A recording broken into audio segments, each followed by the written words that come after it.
Page 49. Acceptance behavior strategies. Ultimate acceptance number 2. Try the following experiment. Deliberately exaggerate the symptoms and see what happens. Okay, I know this sounds crazy, but it's a very powerful technique. Again, it's all about attitude.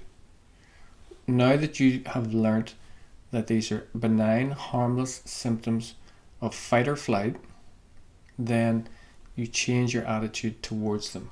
First of all, you can ignore them, stop fighting them, you don't have to get rid of them. But ultimately, you can even exaggerate them, even let them be as bad as they want to be. And the ironic thing is, once you do that, you cut off the fear signals that you're sending out. Because if you're prepared to actually exaggerate the symptoms, it shows to yourself that you're not that afraid of them. So the fear signals just stop.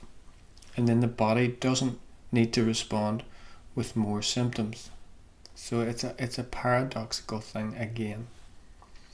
And try it and see what happens, and you'll just make the amazing discovery that once you're accepting the symptoms to this degree, you lose your fear and the symptoms die down. And try not to dismiss this technique because it sounds so scary. If you just test it a few times, you'll see how helpful it can be. Page 50. Acceptance behavior strategies. After a panic attack, there is no need to be careful with yourself. Most people who have panic disorder, after a panic attack, they are so frightened by what happened, they try to carefully make sure that it doesn't happen again. They don't exercise, they don't go to certain places, they don't watch a certain thing. They just don't do things that they think may trigger another panic attack, set it off again.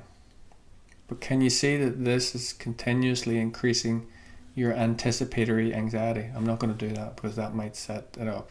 I'm not going to do this and I'm not going to do the other. You can see that that's producing more anxiety, low level anxiety. And that means that panic attacks can be triggered more easily because you're on constant low alert. Try to adopt the attitude, now that you've got your new understanding, okay, if it happens again, so what? It's just adrenaline, it's just fight or flight. That's what I'm learning. Alright, I'll deal with it. I'm in no danger. Try to just change that attitude again. Between panic attacks, apply these skills to the anticipatory anxiety. So lots of skills so far, and you don't just apply them to the actual panic attack itself. Apply these skills to in between times when you've got anticipatory anxiety. Alright? Observe the anticipation, face it, let it happen, don't resist it. Don't try to relax out of it, don't try to get rid of it. Catch yourself kind of looking in on the symptoms to see if they're still there, see if they're building up. Just let go towards all of it and let it happen. And go over the skills continuously. So, page 51, acceptance behavior strategies summary. So let's just go through them quickly. So first of all, you're feeling panic, catch it. Catch your misinterpretation. You're catastrophizing, spiraling, getting caught up in the cycle. Check it, question it. Okay, based on the new understanding, is this really, am I in real serious danger, or could this be fight or flight? Change it. Just restructure all your thoughts. Remember, avoidance maintains panic, acceptance speeds recovery. So if you're feeling like avoiding and doing safety behavior, tell yourself it's in your best interest that you go towards this, you accept it. Don't tense against the panic. Okay, so you automatically tense up, let go towards the feelings. Stop trying to stop panicking. These are all things that are just sending fear signals through the body, and the body will respond with more symptoms. And remember, if you don't do any of these, it doesn't matter. You're still not in any danger. These skills are just so that you can cut down on the length of time that the cycle of fear goes on. Don't try desperately to relax. Just let go of any additional tension.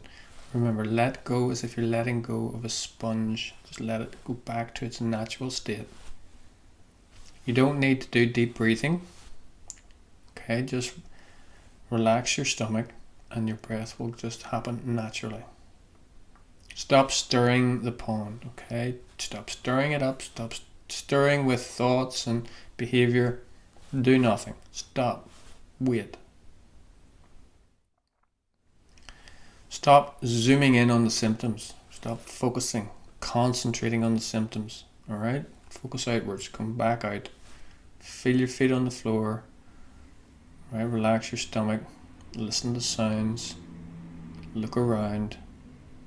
And let the sensations be there too.